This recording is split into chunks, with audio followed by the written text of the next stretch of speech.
The Ryan White Story by Dustin Weld.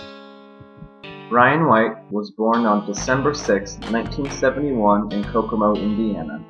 3 days after his birth, he was diagnosed with hemophilia, a disease that prevents the blood from clotting the way it should. It can also cause a person to bruise and bleed easily. He battled this disease vigorously throughout his early life. In the winter of 1984, at the age of 13, Ryan was battling a severe case of pneumonia. On December 17th of that year, he had to have surgery to remove 2 inches of his lung. During surgery, Ryan received a blood transfusion that would infect him with the AIDS virus. After his diagnosis, he was only given 3 to 6 months to live. After several months in the hospital, and when Ryan was well enough to return home, he pleaded with his mom to go back to school. His former school would have none of it, though.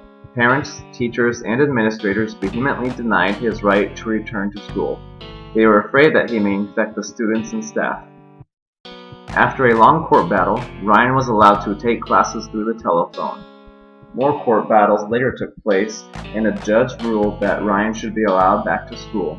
On his first day back, 150 of 360 students did not show up. Ryan faced discrimination and torment upon his return. Fed up with all Ryan had put up with, his family moved to Cicero, Indiana, where Ryan was met with open arms. Ryan thrived in his new environment, making new friends and being involved in school activities. By this time, Ryan's story had been national news for quite some time. Ryan became an advocate for all people suffering from AIDS. He spoke at conventions and was featured on the national news, television shows, and magazine covers.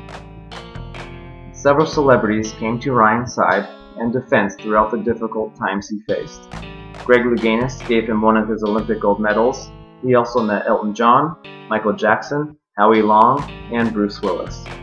These and several other celebrities were deeply inspired by Ryan's story of perseverance and the motivation to live a normal kid's life despite suffering from an incurable disease.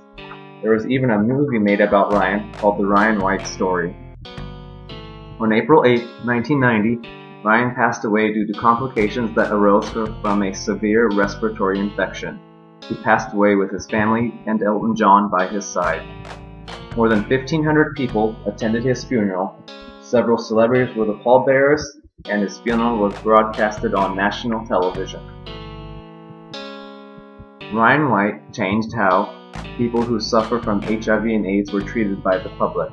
His presence and perseverance led to the creation of several government funding programs to support AIDS research. There is even a national conference for our nation's youth who suffer from HIV and AIDS that has been named after Ryan.